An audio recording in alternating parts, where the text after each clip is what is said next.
Hey, what's going on, guys? Sherwin Cush here, Mr. How to Beat the Trap, and I want to welcome you back to my YouTube video. Now, as we know, on my YouTube channel, we talk about using OPM and other people's money so we can invest in our dream businesses and ideas and invest in income-producing assets, just like this property right here, so we could reach financial independence and live the life that we truly deserve. Now, the reason why we use OPM to invest is because, number one, you limit the risk and liability of using your own money. Number two, using debt, you don't pay taxes on debt, and you can write the debt off on your taxes. And number three, who wants to use their money and take a risk to invest when you could use other people's money and get rich off of it? With that being said, in this video, I'm going to be covering the 5 steps you need to take to acquire real estate with credit. Now let's go. Come on.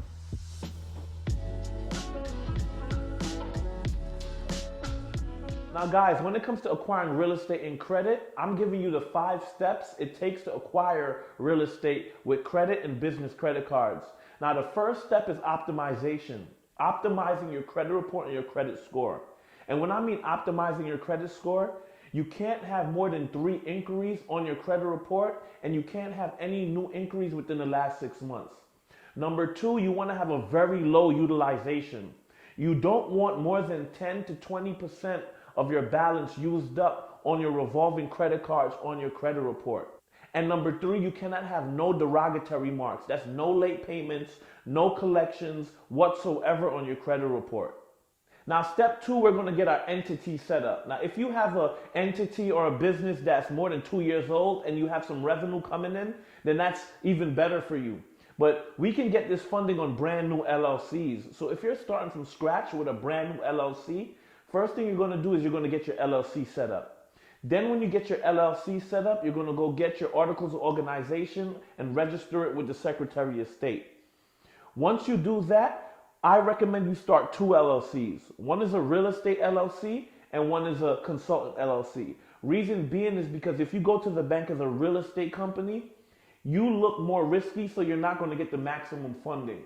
But if you go to the bank and position yourself as a consulting company, you're going to get the maximum funding because you're an LLC that looks less risky. Now, once we do that, we're going to go and open bank accounts at the major banks, which are the grade A banks that I recommend: Chase, Bank of America, US Bank.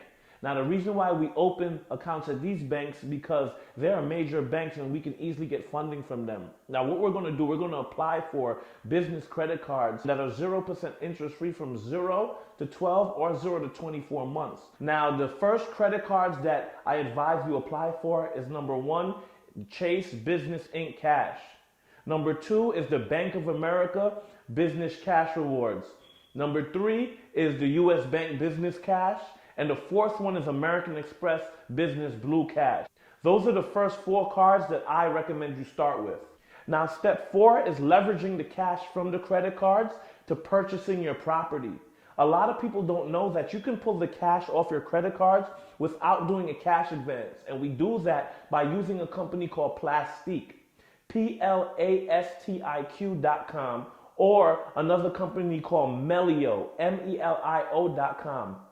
You can take the money from the credit cards and transfer it to purchasing the property. And how we do that is you can go on these websites and upload the HUD statement with the purchase price, and they'll wire the money straight from the credit cards straight to purchasing the property.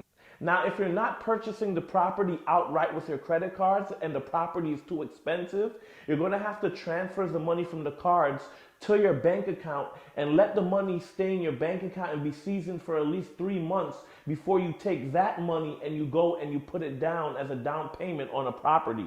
Especially if you're using a traditional lender, because these traditional lenders always want to see the money seasoned in your bank account before you give them a down payment for a home. So that brings us to step number 5, which is having an exit strategy.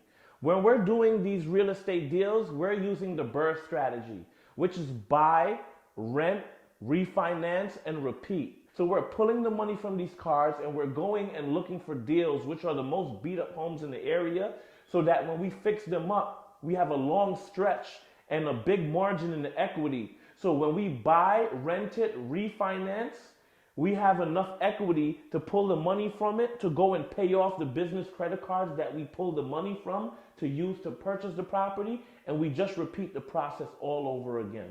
I hope you found a lot of value in this video, and I want you to click the link below and subscribe and like this video so other people could get this value. And if you're interested in learning more about these strategies, hit the link below and watch my free case study on how to start, grow, and scale your own businesses without using any of your own money within less than 6 weeks.